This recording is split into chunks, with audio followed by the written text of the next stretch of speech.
Quand vous entendez réforme, ça veut dire avancer. Mais quelle est la réforme qui n'amène que l'injustice?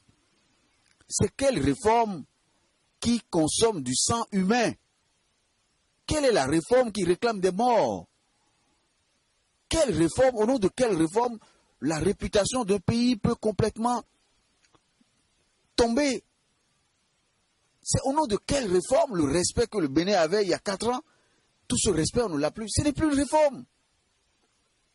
C'est pour ça que je dis que tous ceux qui ont conçu la réforme du système partisan, tous ceux qui, intellectuels comme politiques, qui ont pensé la réforme du code électoral, tous ceux qui ont initié la révision de la Constitution, chers frères et sœurs, ils doivent des excuses publiques aux Béninois. Ils doivent présenter des excuses aux Béninois parce que les réformes qu'ils ont faites, ces réformes n'ont conduit qu'à des situations dramatiques. Ces réformes n'ont pas donné les résultats que le pays attend. Peut-être les résultats qu'eux, ils attendent. Mais les résultats que les populations sont en attente, en droit d'attendre.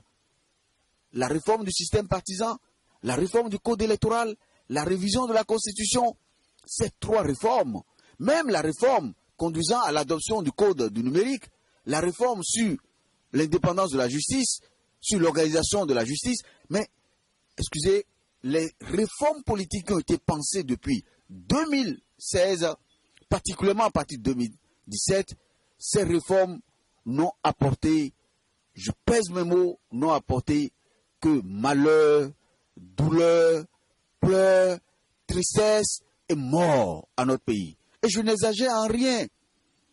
C'est devant vous que nous avons perdu beaucoup de nos compatriotes. Et d'ailleurs, pour certains, ils ne sont pas enterrés encore. À Kadiaou, à Kilibor, pas loin d'ici, à Tchaourou, à Savé, à Kandi, un peu partout, que nos compatriotes sont morts parce qu'on appliquait les réformes dont je vous parle. À un moment, il faut s'arrêter et être honnête avec son pays, être honnête avec son gouvernement.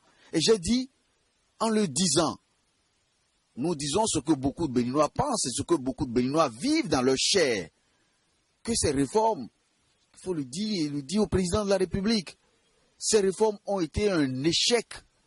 Nous en sommes là, hein. Nous y sommes encore. Nous sommes encore dans les conséquences de ces réformes. Nous sommes encore dans les conséquences de la preuve. Chers frères et sœurs, nous réfléchissons tous. Comment nous allons faire en sorte que ces élections qui arrivent, les élections présidentielles, que ces élections soient une fête?